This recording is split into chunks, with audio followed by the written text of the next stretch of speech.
Hi friends, very good morning. Welcome to Anu Academy. Very good morning friends. In today's class in our channel, we are going to discuss Vogel's approximation method. Okay, so today's class in our channel, we are going to discuss Vogel's approximation method. So in shortcut, it is called as VAM method. Okay, so if you are getting a question regarding VAM, how to solve, how to go for the solution, we will discuss in today's class. Okay, so first and forward you have to read the question. Sometimes the examiner may ask you directly giving the name of the method, and sometimes you may not be asked directly saying asking for the name of the method. Okay, so you have to read it properly, because most of the students they don't read the question, and in hurry burry they try to solve the solution without reading the question properly. Okay, so you have to read it, so you have to understand what exactly examiner is going to ask. Okay, so once you understand the question, what is the content asked in the question, then it will be easy for you for going the solution. Okay, now we'll start discussing this VAM method. So if you have not subscribed our channel, please subscribe our channel, please like and share our channel.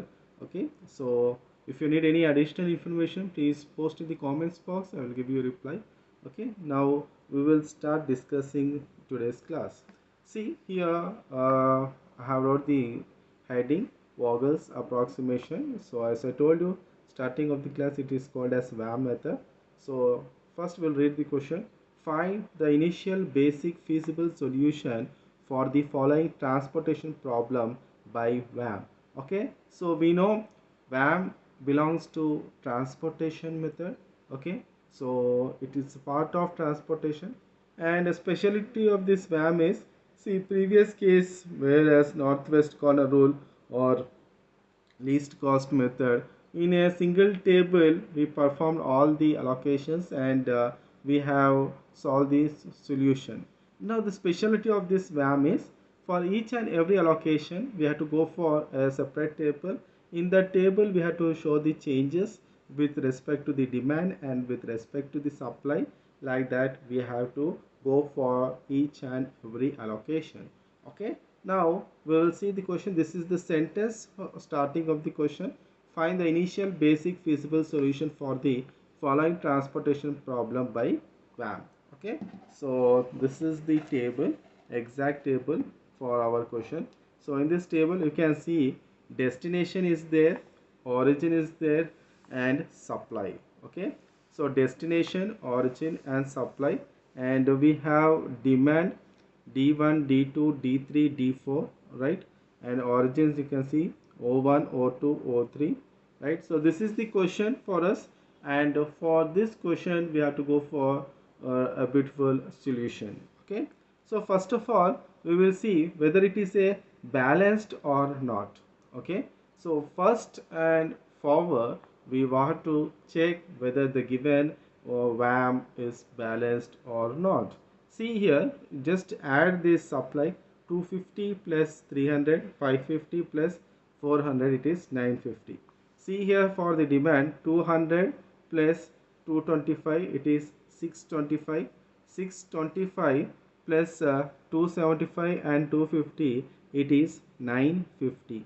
Okay, now it is 950. So here we can show that we have to write one sentence starting of our solution.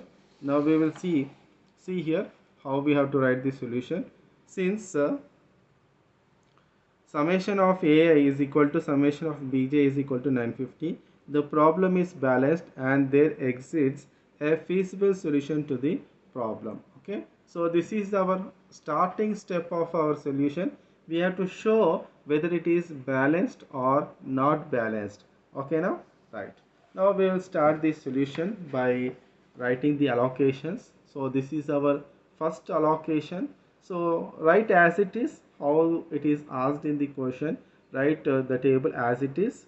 So these are the origins and these are the destinations, supply. Okay, and you have to show this is the P1 and P1. So like we are saying this is for penalty 1 and penalty 1.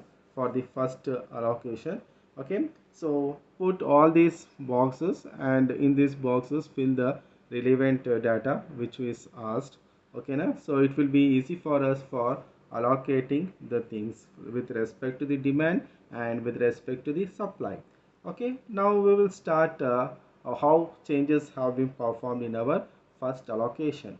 See, first you see which is the smallest number, okay, or which is the smallest element in this first row. Okay, so we'll see the first row smallest element is 11, and next smallest element is 13. So difference between 11 and 13 is 2. So we have mentioned 2 here. Next row, which is the smallest element? 10 is the smallest, and next second smallest is 14. Difference is 4. We have written 4 here.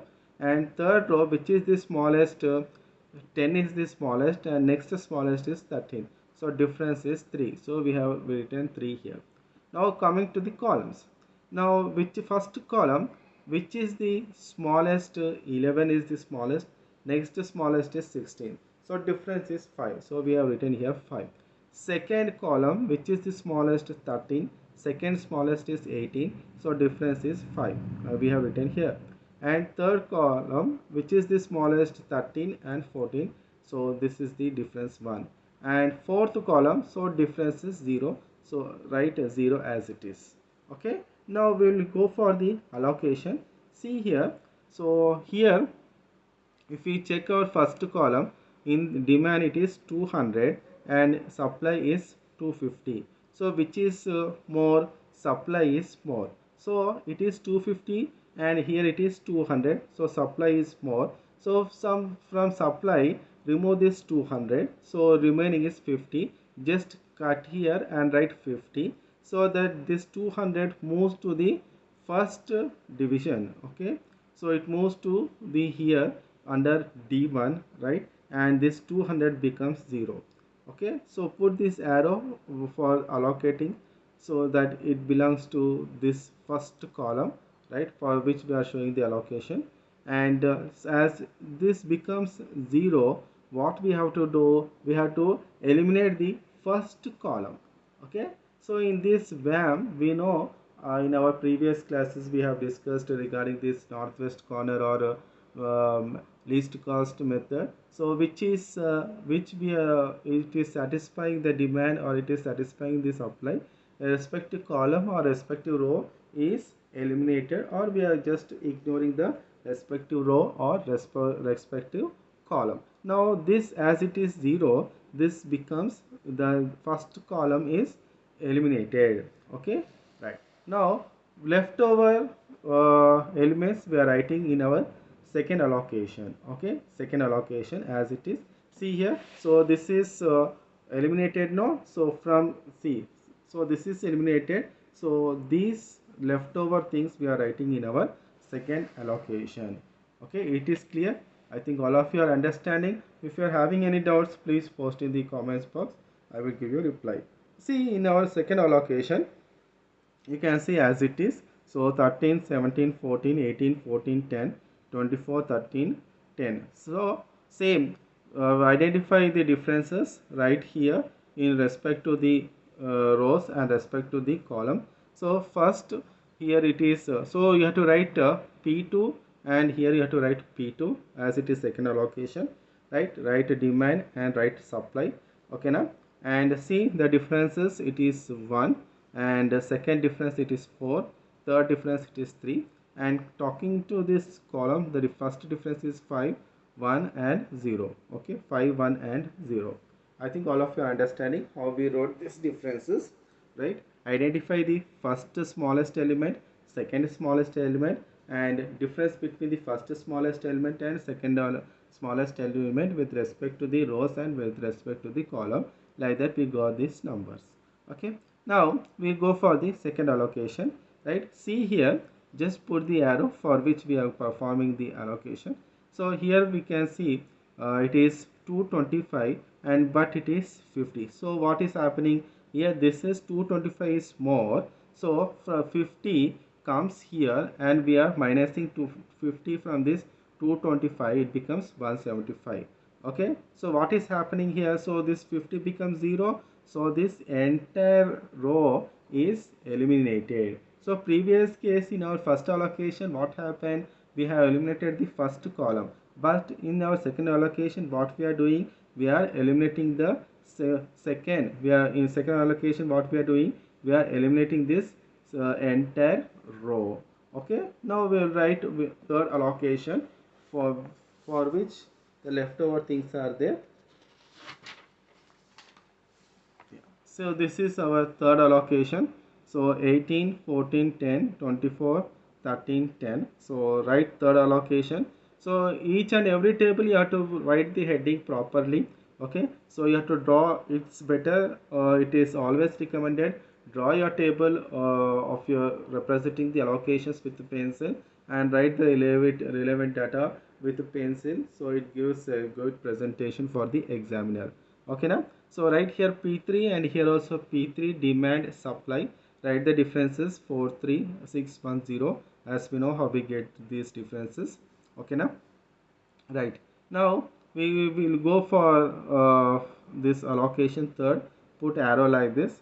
Right. See here 175 is there in your demand and supply 300. So what is happening here? 175 moves here and 175 is reduced from this 300, so it becomes 125. So this entire column is eliminated. Okay now we go for the fourth allocation. See here fourth allocation, you can see which are leftover things here: 14, 10, 13, 10, 275, 250. Same way here leftover things we are writing in our fourth allocation. You can see the fourth allocation. So D3, D4, supply, demand, P4, P4, 14, 10, 13, 10. Okay, 275. And here it is mm, 250. Okay now. So here we are performing the allocation for 4, because which is greater here, 4 is greater, so we are performing the allocation for the 4, right? So you put arrow like this. Okay, put show the direction of arrow like this. So okay, so it will be easy for performing the allocation for the fourth allocation. Okay now. So here you can see, as this is the fourth one, you can see which is greater. 250 is greater, coming under D4, and 125 is less, no? So this 125 comes here and becomes 0, and we are minusing 125 from this 250. Okay, so what is have left over here?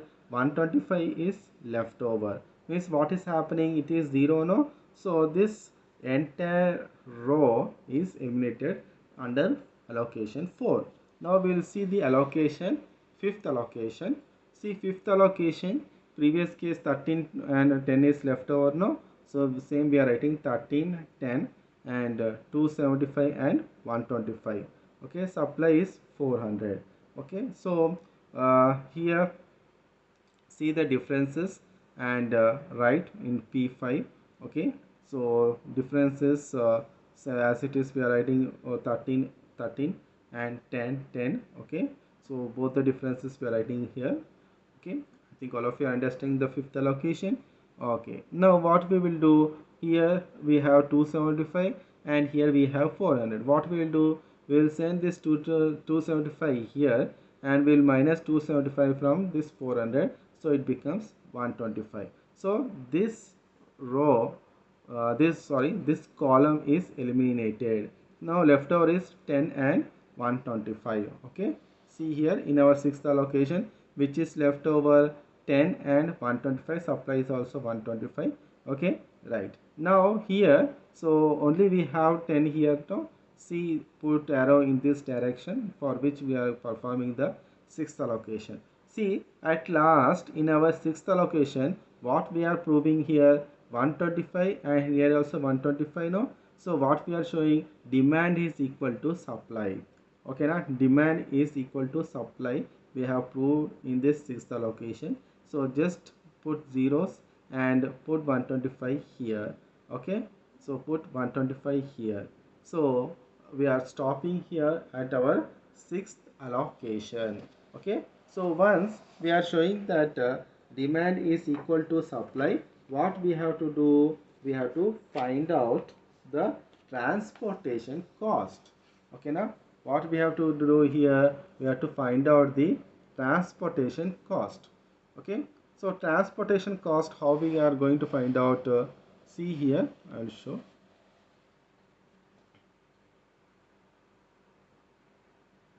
So write as it is your problem.